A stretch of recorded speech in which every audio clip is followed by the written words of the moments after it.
You have these two characters, Bear and Rabbit, and they're basically speaking two completely different languages. Bear speaks the language of, let's say, control. And Rabbit speaks the language of connection.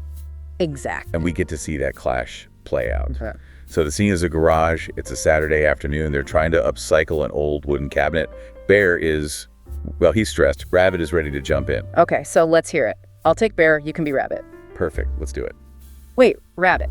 Before you touch that teal paint, we need to consider the geology of this wood. If we don't calculate the grain density, this whole surface is compromised. Bear, please. It's a garage project, not a thesis defense.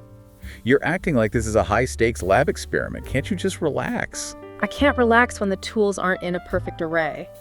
I need a plan, and you're operating on vague generality. You can't just wing it. It's not winging it, it's intuition. You are so pious about that instruction manual. It's like a holy book to you. If you just stand there and brood over the diagrams, the sun is going to set before we paint a single stroke. I am trying to deploy our resources efficiently. I don't want this garage to become a repository for failed experiments. I want to build something that lasts. I know, but you're so stuck in the right way faction that you're missing the point. Look at the dog. He's happy to sprawl on the concrete. He gives a little wag, and he's content. He's not worried about the data. Okay, you have a point. The dog does look peaceful. Fine, I will try to incorporate, let's say, 20% spontaneity. I'll take 20%. Now hand me the brush. Phew. Okay, listening to that back, you can really feel the armor that Bear is wearing.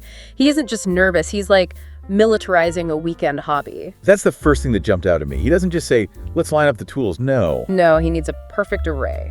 A perfect array. It sounds so much more rigid and intimidating. It is. An array is an impressive, orderly display. You think of soldiers or solar panels. He's trying to impose this perfect order on the chaos of a creative project. And then his verb choice, deploy. Right. You deploy troops. You don't deploy a paintbrush. He's really raising the stakes with his words. He is. And then there's my favorite, the geology of the wood. I mean, come on. Geology.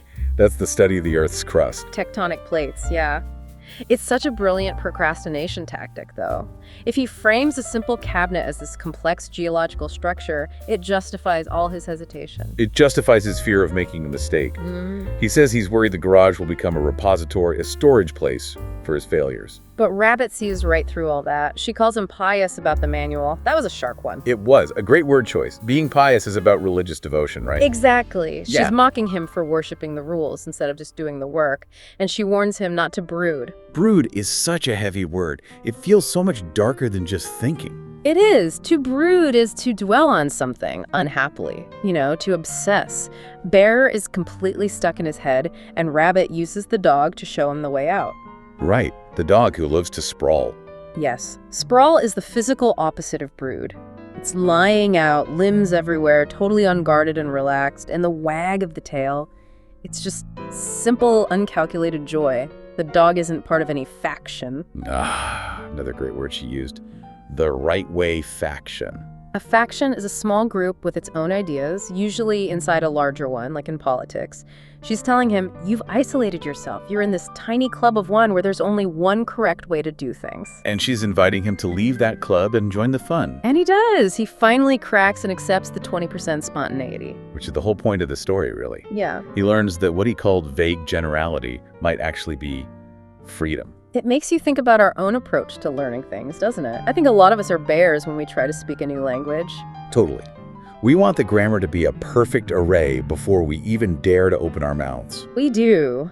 We brood over the perfect sentence instead of just deploying the words we actually have. We treat the textbook like it's something to be, pious about. So maybe that's the takeaway for you listening. Are you being a bear or a rabbit with your English? Are you treating every conversation like it's a geological survey? Or are you willing to just sprawl out a bit and maybe make a mess? A little mess is where all the color comes from. I love that. So try it today. Just incorporate 20% spontaneity into your next conversation. Don't worry about building a repository of mistakes. Just paint. Thanks for diving in with us.